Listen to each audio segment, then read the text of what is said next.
Do we have enough people to vote on all of the minutes? Four people are a quorum. But if you weren't present at the meeting, you can't vote for the minutes, correct? Correct. Ooh. So it should say at the top of the minutes who was there.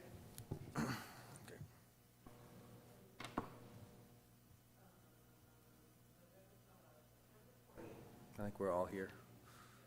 Yep. Only Crystal was not there. And then way back in January.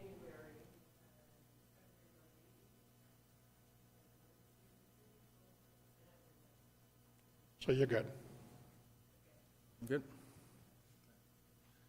We need a motion to approve the minutes for September 20th, 2023. Make a motion to approve? All in favor? 4-0. Vote passes.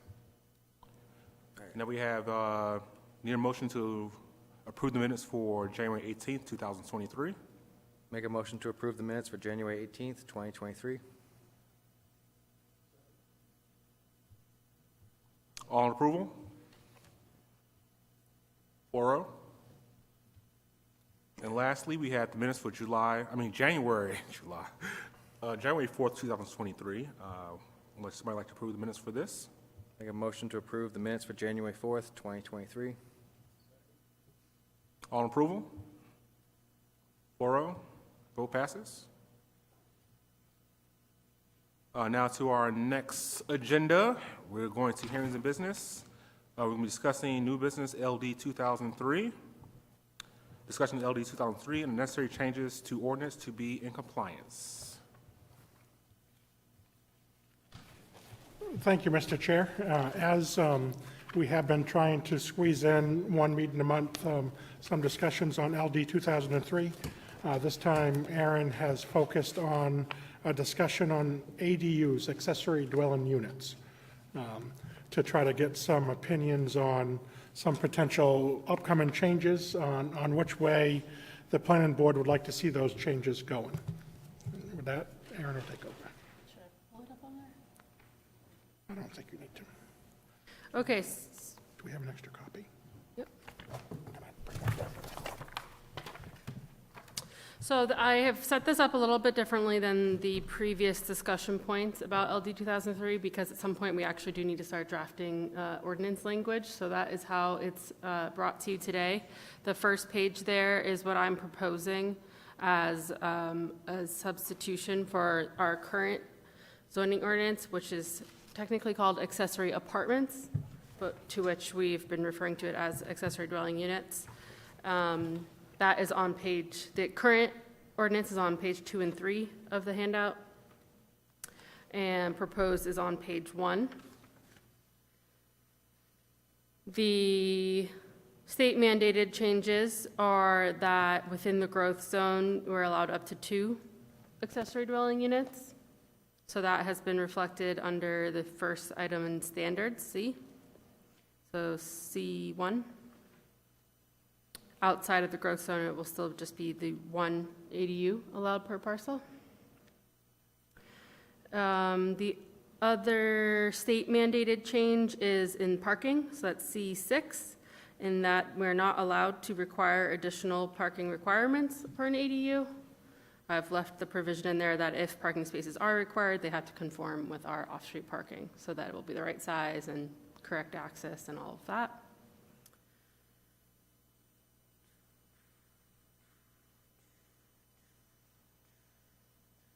That, I believe, is all of the state mandated changes. The other items that are up for discussion are what constitutes the principal dwelling unit. So our current ordinance states that a single-family residential building is allowed to have an ADU. I would propose that we could expand that definition a bit to allow for both a single-family dwelling, a two-family dwelling, and a multifamily dwelling having less than 5 dwelling units within it. So that's to say, if you had, say, a duplex and a garage on one parcel, you could still convert that garage to an ADU. So that would be 3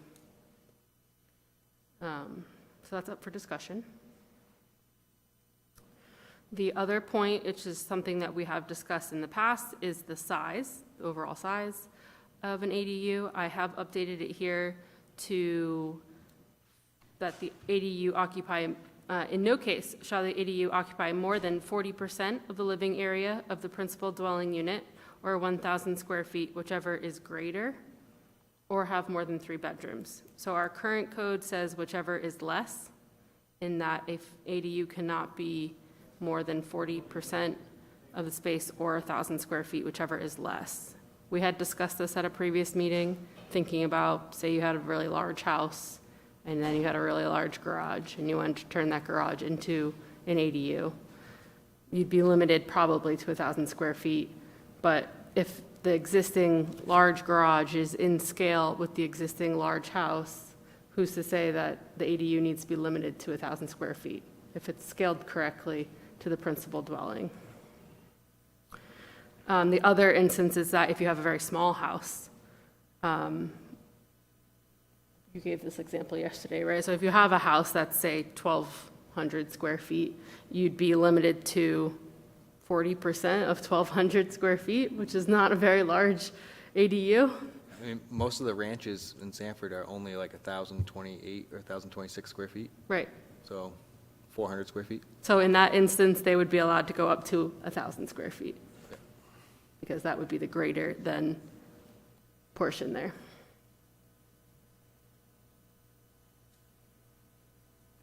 So I have a question.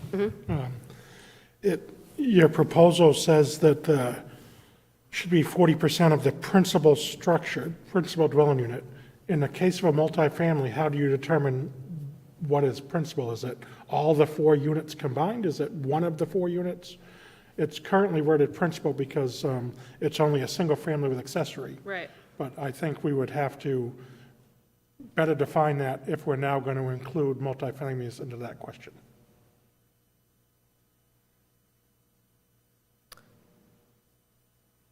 Well, I did limit the multifamily to one building having less than 5 dwelling units. But which unit, as code officer, which unit would I I think it's determine the at the 40%? total building. Okay. So again, for a duplex, it'd be that total building size. So maybe we should not principal dwelling unit, write principal dwelling and just scratch the word unit. Yep.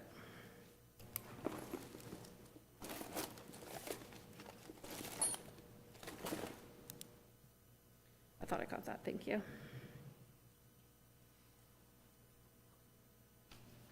Principal dwelling unit may be The any of the ADU following. still has to meet all the setbacks, correct? Correct. So that is in A2.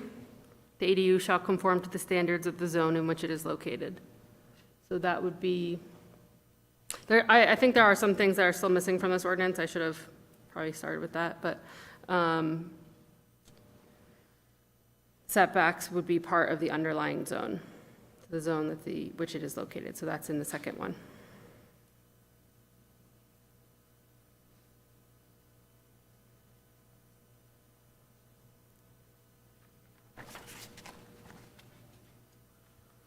So back when we created the current accessory dwelling unit ordinance,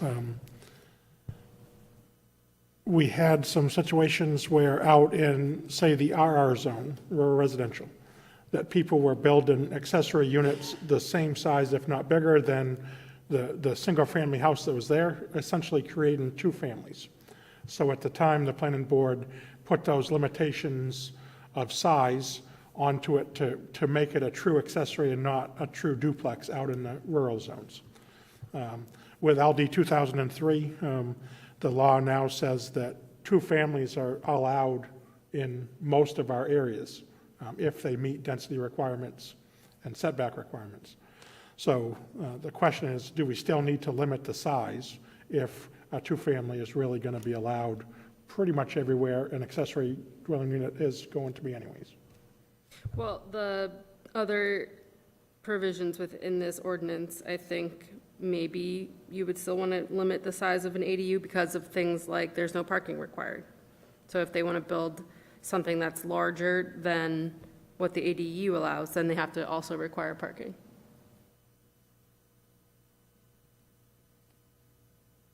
The other difference is, I was spinning it on, right now, we're making them smaller, and your proposal allows them to be bigger. So Correct.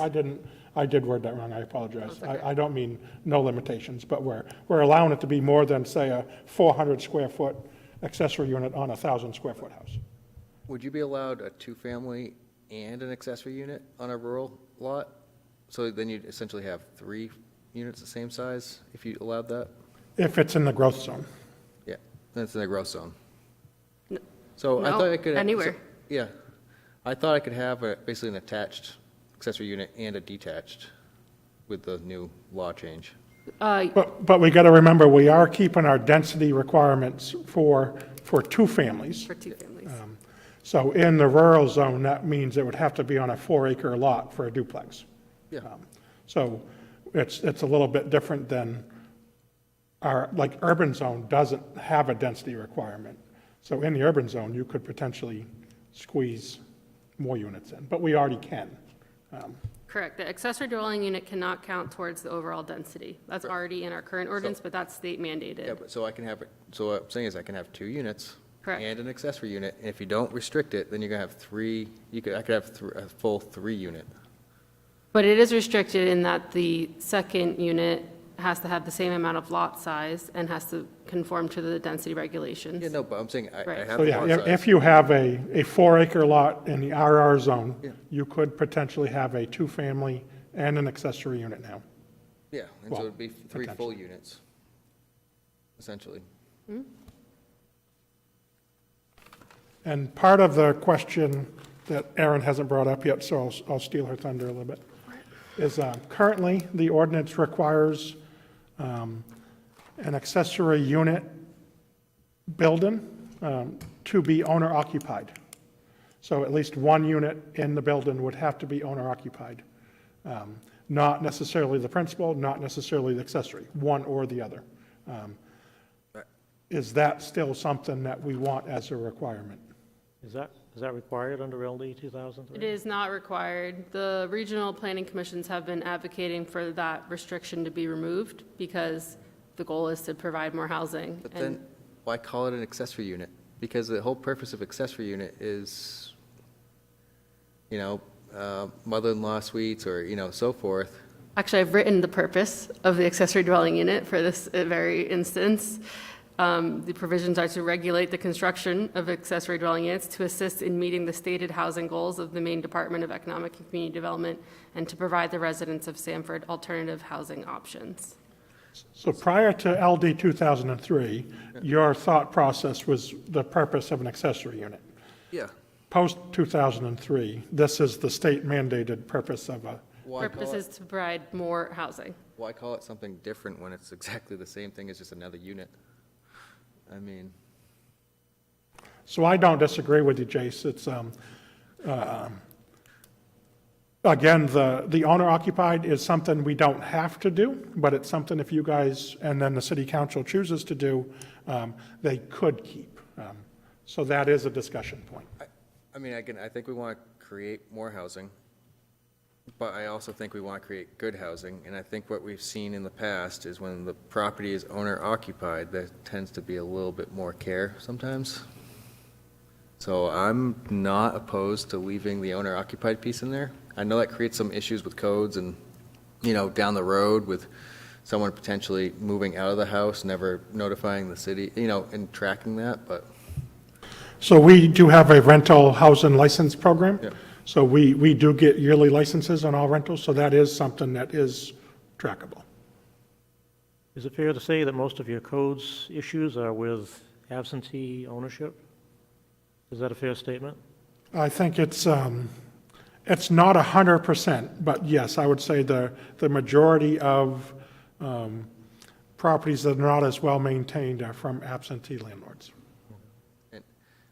I know, because I do have a property in rural that would qualify for 2 units and the ADU,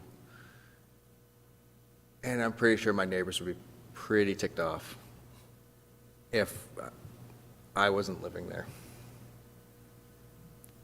on top of having the additional units. So, I mean, another thing we have to think about too, so if we do mandate that they don't, it's owner occupied, for how long? I mean, forever, for 2 years, 3 years? While you rent the accessory out, you would not be able to rent the accessory unit out unless you were occupying one of the units. I mean, I could still have a 2-unit on the property and not have to live there. It's just going to the 3rd unit, and I think that's kind of responsible, in a sense. I think in general, once the public catches on to what's happening, there are going to be some folks that live in the rural parts of Sanford, Springville, that change is hard. A lot of people live out, I'm just going to throw Hanson's Ridge Road. They live out in the country with larger acreage so that they're not living next to a 3-family building. So it is going to be hard for some people to accept the new rules that were the state of Maine citizens enacted LD 2003. This is a law enacted by the people. And now individual municipalities, I mean, Sanford, Springvale is a city. We have urban areas, we have rural areas. So I think Sanford's people are going to accept it a little bit easier than, say, Shapley. Shapley is mostly all rural, and now every lot in Shapley might have a 2-family on it. And Shapley requires double the road frontage, double the lot size, everything if you want to do a 2-family. So But this was enacted by the legislature, not the people. now, this was a vote of the people When? I didn't vote. 2 years ago. LD 2003? Yep. So yeah. Guess I missed that one. I did just think of something from a different perspective. It would really not be very pleasant to all of a sudden have to find a new place to live just because your landlord decided to move to a different property. So if we require the landlord to live in one of the units and then they jump ship, then that could potentially put 2 other families out of an apartment. Actually, no, it wouldn't matter. It wouldn't matter because it's still only 2 units rented. It's still a 2-unit. You still allow 2 units. So as long as they don't re-rent out the apartment they vacated, they probably wouldn't have an issue. I think the only instance where that would not be true is in the parking, Yeah. or potentially the density. Like, do we have to do that recalculation again then? If you take an ADU and then determine that it's actually just another unit, then you have to make sure it actually conforms to all of the other regulations, so, which is not going to be likely, I would think. Just a question, can each resident own their unit? Does it have to be owned by one person and subdivided that way? I put in a provision that they have to be under the same ownership, the principal Have to be. dwelling building and the ADU have to be under the same ownership. That was already in our ordinance. So the only thing I took out was that one of those buildings also has to be owner occupied. Can you short-term rent the ADU? I think, so I would say that like, what you're talking about is property maintenance. And a property maintenance code and short-term rental licensing, those are 2 different chapters that we can tackle in a different way. No, I'm just wondering, can you rent? Yeah, absolutely, you can. Okay. And so like, if we want to regulate short-term rentals, that's a different code section. And we did just update our short-term rental ordinance to try to fix some issues we're having with some short-term rentals in town. So I don't think it's perfect yet. I think it's still going to be a work in progress, as most of our ordinances will be for the years to come. We are already trying to address the short-term rental, I'll say, problems. Problem children, better. You're talking about Airbnb, something like that? Yeah, that's a short-term rental, Airbnb. Yep, Yeah, I mean- VRBO, Airbnb. Because being able to have a detached accessory unit and put it somewhere else on the property and be able to rent it out short-term, where, Yeah, that's currently allowed.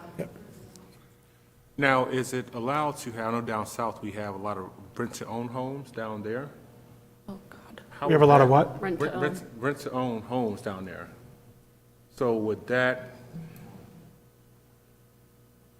how would that go with this plan right here? So, I mean, if they're renting to own a home, then basically they're the property dweller, so. So it really would depend on the way it's set up.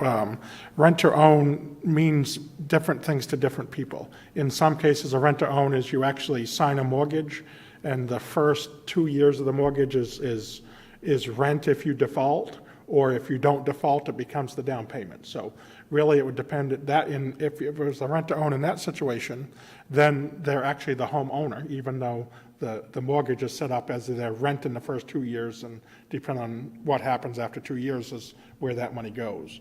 Or if it's I own the house and I rent it to Erin, and then 3 years down the road, she decides she wants to buy it, and I say, okay, I'm going to credit half of your rent that you paid me as the down payment, then she would be a renter for the first 3 years, and then when she took out the mortgage, then it would be an owner. So That doesn't include the property, though, does it? I mean, if you're out in the rural zone with 4 acres and you've got 3 units on there, you still have to abide by the 2-acre zoning, don't you? for each unit, Right. and all the units would have to be owned by one person. So if it's rent-to-own, how can they own it if somebody else owns the property? That's like a, So again, it would be in how the title work is done, and rent-to-own is a very loosely used term. yeah. Rent-to-own is typically utilized as a mechanism for people that don't have the money for a down payment or have credit issues that will solve themselves in a few years. So the seller agrees to rent it to you for X amount of time to either allow your credit history to improve or to allow you some of that rent to go towards the down payment. Rent-to-own is a very loosely used term, and I don't necessarily think we should base any of our ordinances off of potential rent-to-own, because most rent-to-owns, the original owner retains ownership until that period is up where it changes hands. I was personally involved in a rent-to-own situation, and we, as the mortgage holder, rented the property to our tenant, and I credited 50% of their rent for X amount of years towards the down payment if they didn't default. If they defaulted, it was pure rent. If they didn't default, then in 4 years, in my case, we gave them 50% of what they paid towards the rent as the down payment for the purchase of the house sale value based on the 4 years ago. In my case, they defaulted, so it was pure rent, and we moved on. But rent-to-owns are typically just because they can't get the mortgage up front, so the property owner is looking to help them out. Does the city have a database of properties that are protected? Protected by, Conservation easements, agricultural easements? I have the farm is protected. I have a 6-acre area that I can pretty much do whatever I want to, but I have to clear it with Maine Farmland Trust first. And I don't know if they would let me put another ADU on my property. so as far as I'm aware, we do not have a database that lists all those, but you would have to, or the property owner would have to follow any of the protective covenants that have been put on your property, either by the subdeveloper that created a subdivision. If there's a subdevelopment that says single-family homes only, LD 2003 is not going to trump those deed covenants. They would still have to follow their deed covenants or get the deed covenants removed. So if you have property in farmland trust, you would still have to follow those deed covenants that were put on it. If I came in for a permit, you wouldn't even know. I do deed research on every permit I issue. Oh, you do? I do. Good. Not that I'm going to do anything. Oh, yeah, sure. Some good side hustle there. You're going to have a sticky put on your file as soon as I get back down in my office. Enough buildings to take care of. someone came to you and they say between 2 units and an accessory dwelling unit, they now have 8 bedrooms potentially, for the permit, you're also making sure that they have adequate septic, Absolutely. so. That's part of the reason why this is under the code enforcement officer, is the person that approves the ADU permit, because that's the limiting factor, I would say. Yeah, 'cause it's just, I mean, it's still gonna be pretty expensive to do overall. Yes, definitely. Again, as I've stated before, just because we allow it doesn't mean that everyone's going to run out and buy an ADU. I mean, it's cheaper if you're doing it from the start, you know. And a large portion of our community is serviced by public sewer. So I think we'll see more of this, although it's going to be allowed in some of our rural areas. I think we'll see more of this in our core, which is where the utilities are, and that's really where we would prefer our development. Yeah. But, I mean, because my in-town house, the backyard where you'd put a, say, detached accessory unit is downhill, so you'd have to pump up, so it'd be easier to put a septic in out back.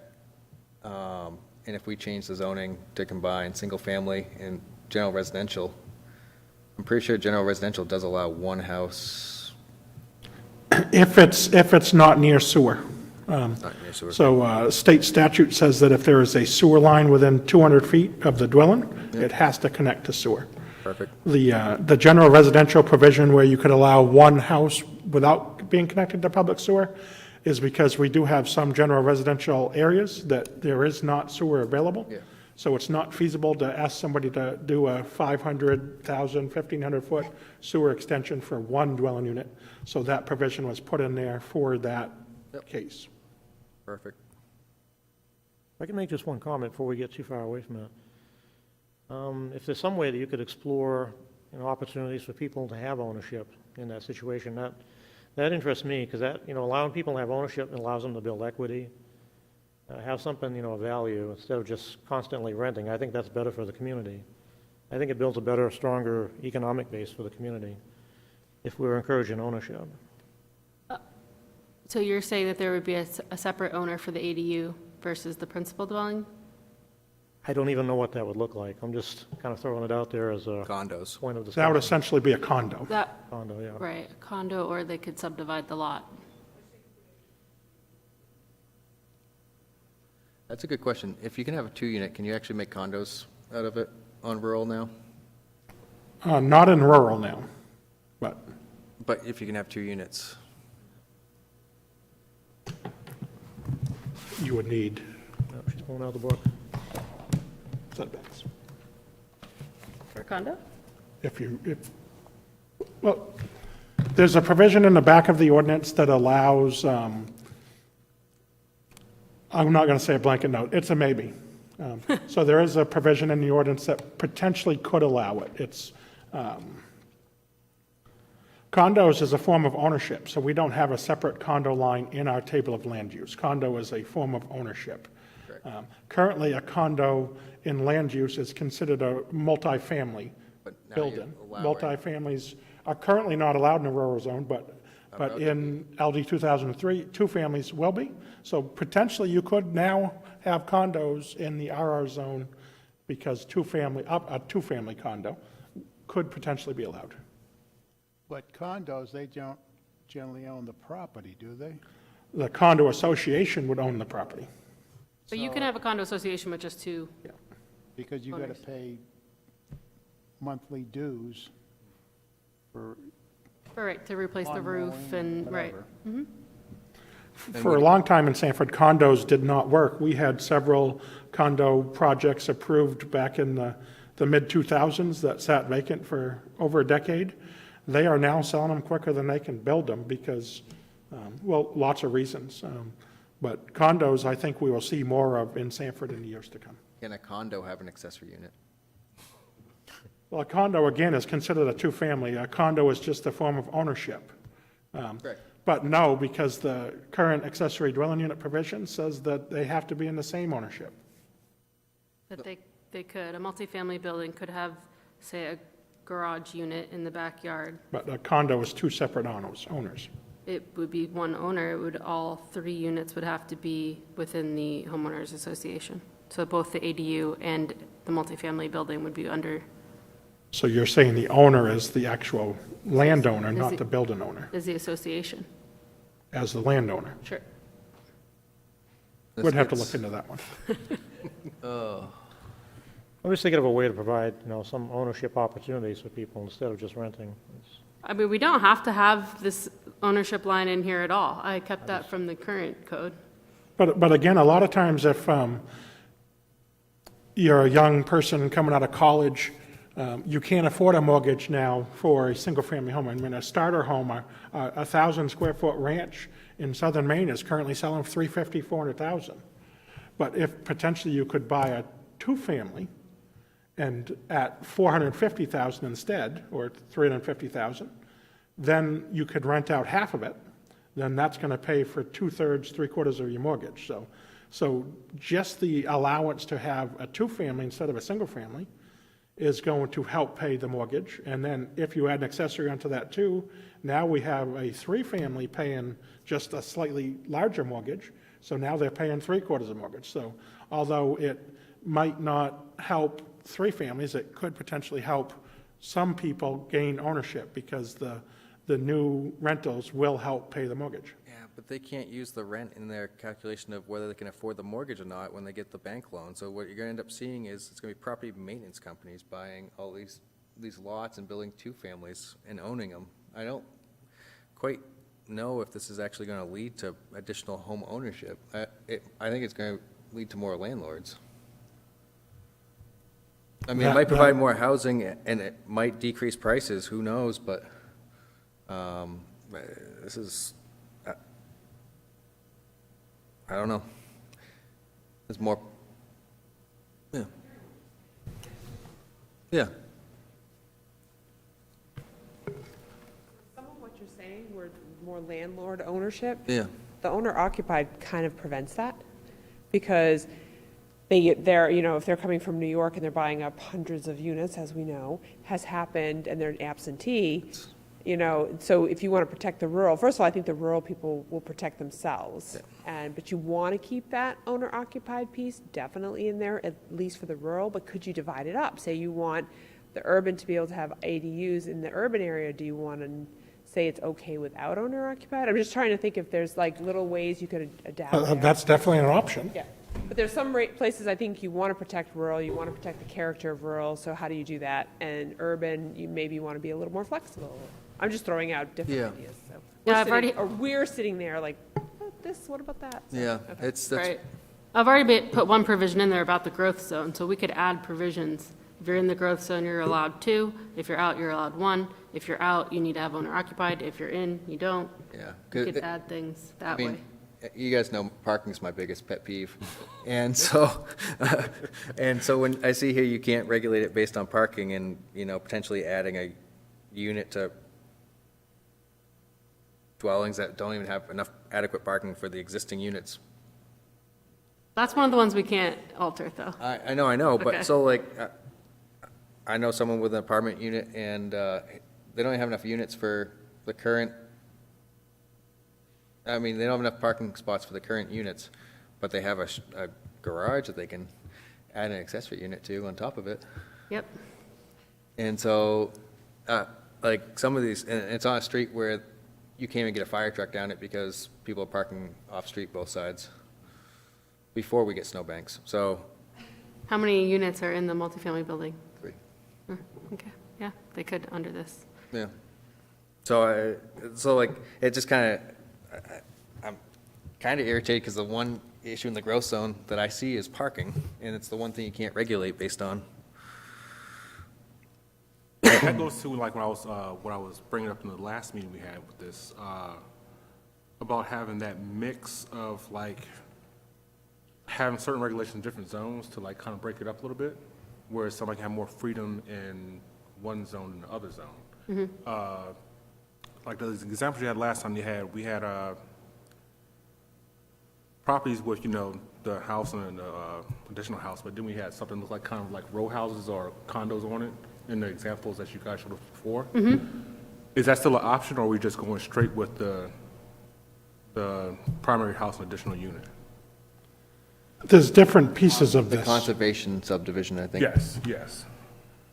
That's a different ordinance, I right? would say that's it's definitely a different ordinance that I have not drafted into real ordinance language yet. Those examples, I think, have more to do with the base density of our zones, which an ADU is not allowed to count towards. So, say if someone is in a zone that allows for, like a row housing example, they're probably going to go that route if they can afford it, because they're going to get more units out of it than just adding one ADU to their single-family lot. But they could also go the conservation subdivision route and then put an ADU on the house. Yep. Yeah. Yeah. What's wrong with that? Nothing, Oh, okay. I don't Yes, think okay. anything's wrong, I Oh, just, okay. just want to try to clarify. Yeah. Yes, except for, I think the conservation subdivision has that provision about protecting the 60% open space. So we could word it so that can't host an ADU within that, it's 60% protected space. So if you can fit all of the units that meet the base density and all the ADUs that you want within that other 40%, plus the roadway and, all of the access points, then sure. Yeah. The goal of that ordinance, which we're not looking at right now, is the 60% conservation. Well, I was just, I didn't know Yeah. if you guys want to explore that option. I thought we were just going with this one, not exploring the other option too, so, that's all. Well, there are a number of ordinances that need to come through for review. This is just the first one that I've gotten into. So this is a state mandated, we're supposed to have this done by December 31 of this year. And then after this, Aaron's time was going to focus on the comprehensive plan that we needed done back in 2007. And then after the comprehensive plan, then we're going to start updating the ordinances to reflect the changes needed because of the comprehensive plan. And then after we do those, we're going to pick apart all the other little things that we've noticed over the years need tweaking. So this ordinance discussions is going to be on the planning board and city council's horizon for the foreseeable future. God, I'll be dead by then. There's just so many things this ties into, though. It's, because, what about roadway standards? You build a private road to service 3 houses, now you have 2 families, you could have 6 units serving on a road that was supposed to be meant for 3 houses. Then we have rules that if there's 14 units, if there's 14 houses on a road, it needs 2 entrances, but now someone can turn their place into a duplex. But we've already, so now instead of having 14 houses on the road, now you have 28 units. But Plus- again, plus- currently, all but one of our zones have density requirements. And the density requirements are staying for the principal units, Yeah. for the 1 and 2s. A lot of the lots, like in a subdivision on a private way, are small. So they're not going to be able to get that second dwelling unit. So they could potentially have the single family with accessory. So you're turning it from a 3 dwelling unit private road to a 6. They can do that anyways. They can do that They already. can already do that. Right. But so again, if I want to put a private road Yep. in, I could build 2 units on my field and put it on a minor subdivision road that's gravel. That would be a potential. And so it's just, But no, actually, I'm going to backtrack on that. The private way standard says 3 dwelling units. that's what I was, but so, So the 2 families would count for dwelling units, the accessories wouldn't. So But the this most law- you would get would be the single family with accessory. but this law is entitling you to have 2 units, so if you're on an existing private road, Existing, yes. every single person on that road can make it. They already can. They already, Accessory. No, They are- no, yeah. but I'm saying with a 2-family piece of it. oh, So the 2 family, they couldn't even on existing ones because it's capped by dwelling units. So even on an existing private way, so if we already have 3 dwelling units on the private way and somebody wants to create a 4th, they would have to upgrade that road. So this is really going to impact fewer properties. So I didn't hear that, This, sorry. this is going to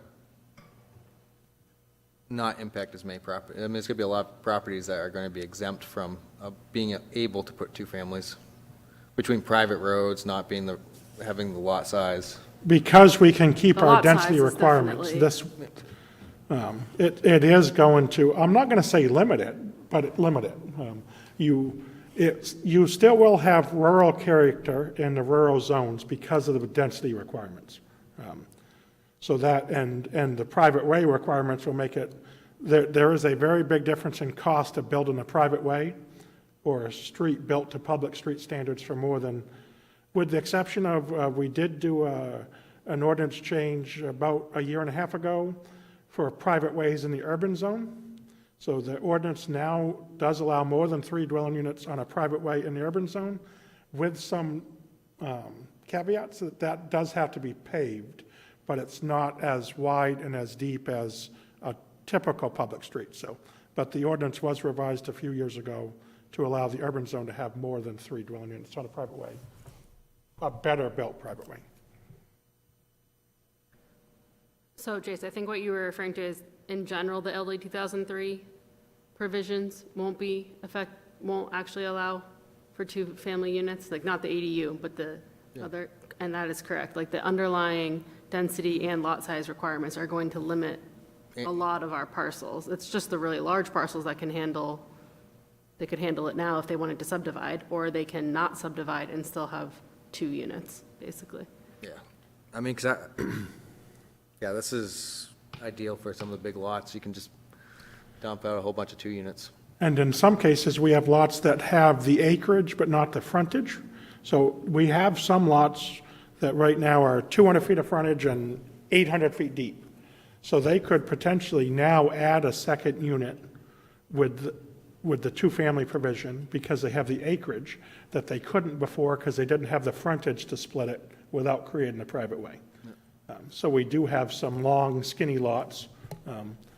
So there will be some that this benefits that couldn't do it before. Where would most of these be, in the single-family residential or rural? No, single-family residential most are lots in single-family residential, which again, single-family residential is going away, it's going to RD zone. Our RD zone and single-family are very similar density requirements and street frontage requirements. We don't have a lot of deep SFR or general residential lots. Most of our big lots are in the rural zones. We do have some larger lots in the RD zone. That's why they're zoned RD, because they were close to our urban core and large enough to do higher scale development.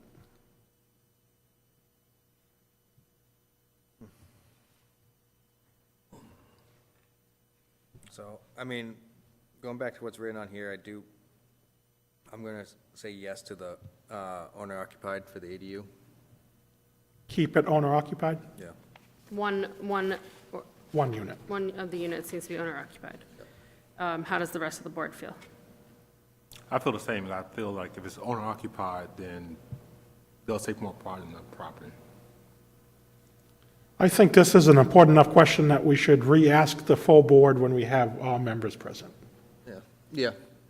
Yeah, because I'll even in the urban zone, if it's owner occupied and parking's already a problem,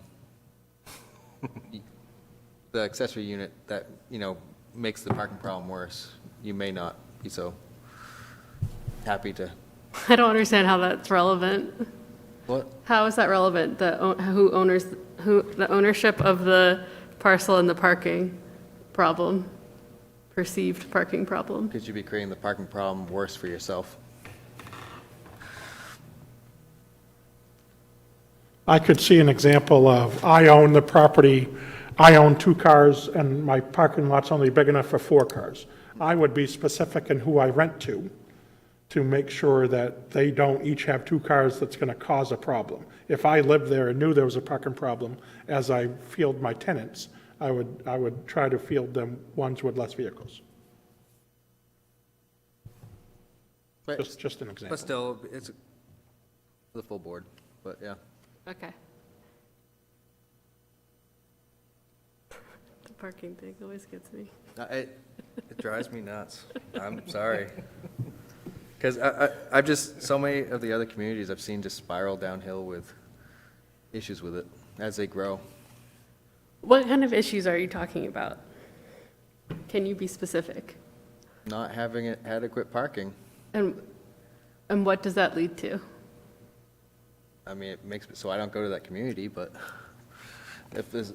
I mean, like, there's not enough parking for the businesses then, so you can't visit those businesses? Or Makes it very like, the difficult. residents are all moving out because they can't park? No, there? it's businesses. I mean, like, you go to Portland trying to find parking, Yep, I do it every week. awful. It's pretty easy. Nope. So the problems I see in Sanford with parking is not everywhere, but we have streets Yeah. that are very hard to traverse because everybody's parking in the street. And then we have wintertime. The city council spent a lot of time last winter talking about parking bans and where do people park. And one of our public lots by Backstreet Grill was originally a place where people could park during the winter, but then they were parking there pretty much year-round, and we couldn't plow it. So then we shut that down to winter ban, and then all these people like, where are we going to park? So our parking problem, I think, is not every neighborhood, but some neighborhoods, and it's more so during the winter months. Seasonal. Yeah. This development is taking place in a rural zone. Is there really an issue with parking to begin with? No, I was talking about in downtown. I mean, with respect to this, I mean, But in the urban zone, you could also do accessory units. So in fact, in the urban zone, you could potentially do 2 accessory units. Yep. And again, one of the things LD 2003 says is parking cannot be an equation for accessory dwelling units. Yep. So you could have an existing 3-family that has 2 spots total available to them, and then add 2 more units to that and have nowhere for these people to park, except in the streets, which again, some of the year would probably be okay. But then when it comes time for it to snow, now we potentially have 2, 3 more cars fighting for the 50 spots in the parking lot down the street. I mean, I'll give an example. I was driving down Charles Street, and I had to stop in between every single vehicle to wait for the other car to go the other way, and it was just constantly dodging to go around all the cars parked on both sides of the street. It was, It's tough because a parking problem is a good problem. A parking problem means lots of people are visiting our city, which is what we're trying to do. So the parking question is one that I think we're going to hopefully continue to have. And we've discussed parking a lot over the last 6 months to a year here. Our parking standards will be coming back for amendments through planning board and city council at some point. That's not the first priority. But our parking standards does limit some developments. And we as a community are trying hard to get rid of our roadblocks. I'm not suggesting we need to get rid of our parking altogether, but there are cases, now that we're becoming a city, where public transportation is going to slowly increase, and the need for individual cars will slowly decrease. So as the public transportation increases and more people are here that don't own vehicles, let's face it, we're having this discussion tonight because of affordable housing. The words affordable and housing don't mix right now. The words affordable and anything, in my opinion, don't mix right now. So because we're a city, I do see in the future, we're going to have more people that move to Sanford that don't own a car, because we're going to have more buses. We're going to have more pedestrian-friendly sidewalks and streets.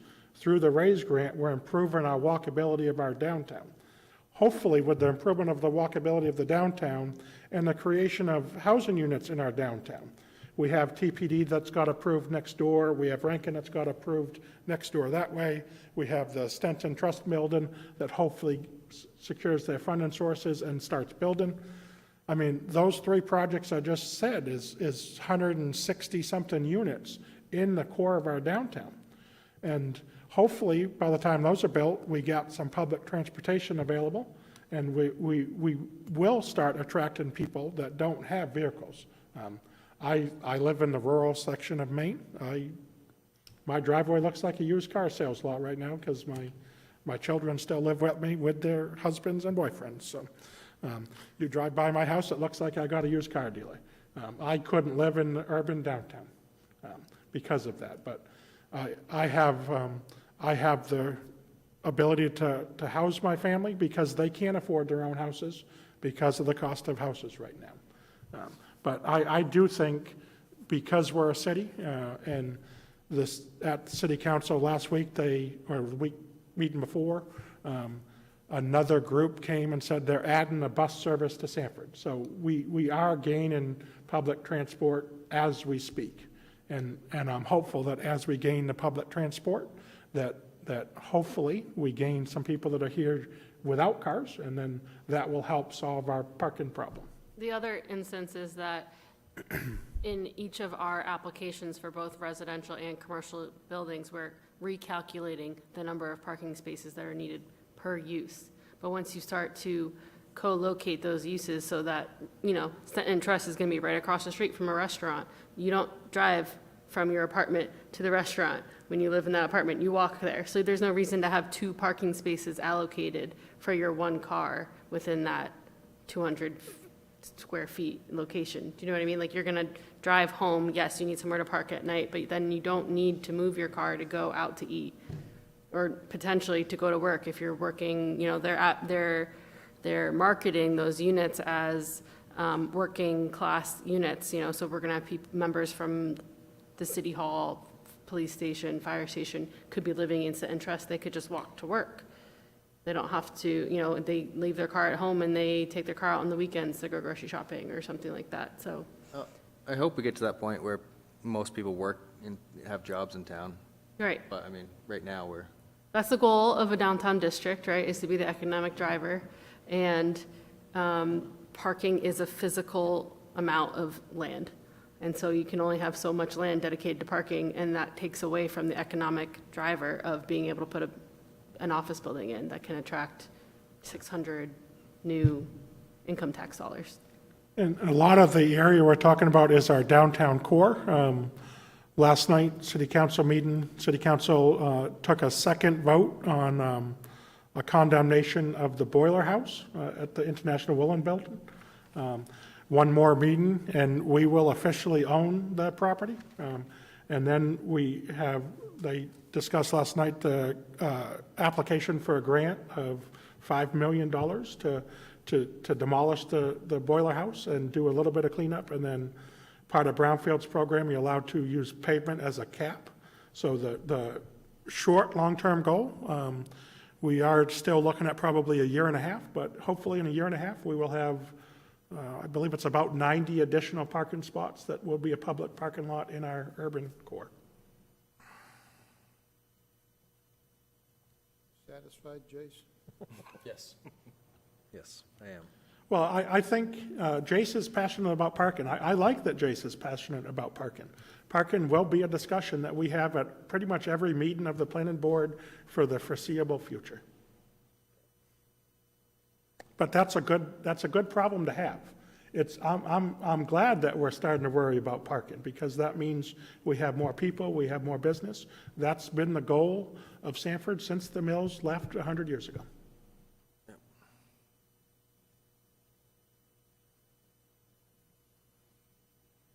Do you guys have any other questions specific to ADUs?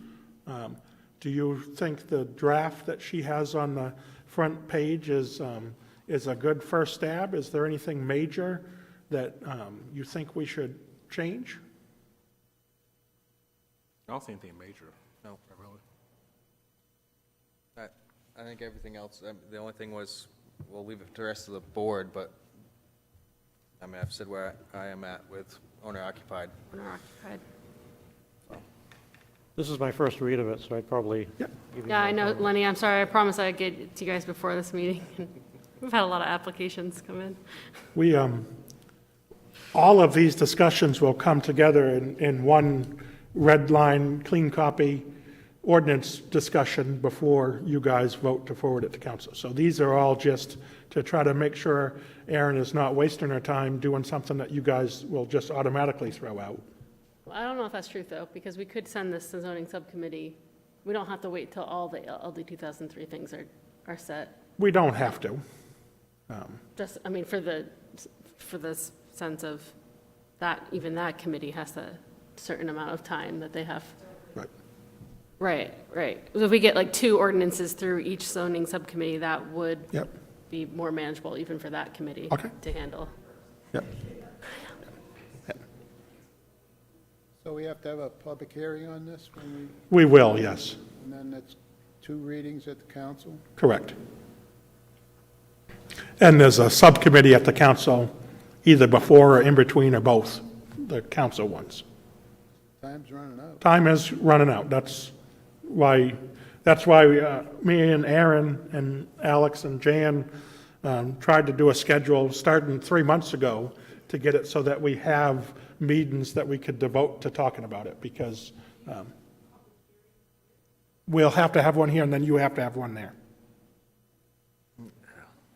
Yeah, so I think the public hearing for this will be on the next, We could schedule it for the next one, and then hopefully we have more board members there that can make the decision for the owner occupied or not. Yeah. Jan, can you make that note to do a public hearing notice? she already sent it, Excellent. not for this. But we could do a separate one, Right, but we can do it separate. yeah. Is it too late for a deadline to do it separate? For Not 2 weeks from today? for the Waterboro one, it is. But we could do Portland Press, right? Yep. Do we want to do more than just this? Do you want to do the SFR to GR conversion and the ADU Yeah. in this swoop? Yeah, why not? I mean, because there's not much contentious on this one. I'm Yeah, I not gonna guess lie. that's This one's literally one question and, or maybe 2. Single, 2-family, multifamily, that piece of it too. That, Sanford's in pretty good shape for most of these questions because our ordinances were already halfway, 2/3 of the way there for what is required for LD 2003. So a lot of the questions are the non-state mandated stuff, which direction we want to go, so. Right. So for the public hearing for next time, you want us to put the elimination of single-family residential zone and change it to general residential and, residential development, I'm sorry, RD, yes, used to be called I know, GR. And the, accessory dwelling unit. Yeah, let's do it. Okay. Show up. So we, have a quorum. we have 2 items coming from site plan meeting yesterday, so there'll be 2 actual cases and then these 2 discussions.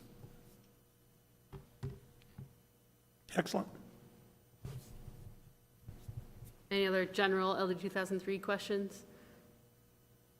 What was that?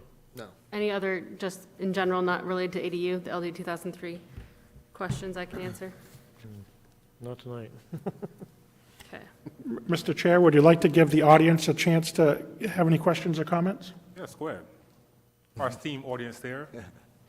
Any other? Okay. Yeah. It's a lot. It's a lot. All right, so let's move up to business. Plan directors to report. Just a reminder, Jan sent out an email yesterday. Beth Della Valle, former planning director, is, last week is next week. I had been telling you for the last month that her going away cake was going to be on Thursday afternoon. It's actually going to be on Wednesday afternoon instead. So next Wednesday, 1:30 to 2:30, City Manager's Conference Room. City Manager's Conference Room is right over there. So I realize most of you have day jobs and might not be able to attend. Beth would love anybody that can. Planning applications are still coming in rather swiftly. We had 4 things on site plan agenda yesterday. We got 3 things on the next agenda. So the activity is still coming in strong, which is great.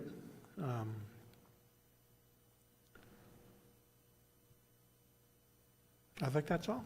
Aaron, do you have anything? I don't think so. I did make some updates to the planning department's website recently, so if anyone wants to check those out or have any other suggestions, I'm all ears. I got one question for you. Do you know how the solar project is going on New Dam Road? Do I know how it's going? Yeah, is it, It's progressing. They have done all of the tree clearing, they've done all of the stumping, they've got the access road in, they've got, I'm going to say 10, maybe 15% of the panels up on the rear portion. They're starting on the rear and working their way forward. Okay, And I they don't see it got from probably 40% of the framework started or up, so it is progressing. it's hard to tell from the road when you drive down there, you don't see. You can't see it from the road. They're starting from the back, moving forward. They're actually getting an amendment to the section that's out front. So they always start from the back, work forward, but in this case, they did change up the front a little bit. They knew there was going to be, excuse me, they knew there was some peat wetlands to the kind of rear of the front parcel. When they did the geotechnical to actually design the racking system, it was originally assumed to be about 26 foot deep. It's actually closer to 40. So the technology has improved. Most of our solar projects that have come in for renewals or amendments, it's the same kilowatt hours they're producing on a much smaller footprint. So with technology increases, they were able to pull off of the peat bog and still produce the same amount of power. So the amendment request was to shrink that front array down, actually change the orientation a little bit because most of our solar projects are also going to access trackers now instead of fixed panels. And if they go to access tracks, they actually spin the panels 90 degrees because with the trackers, they get better light that way. Okay.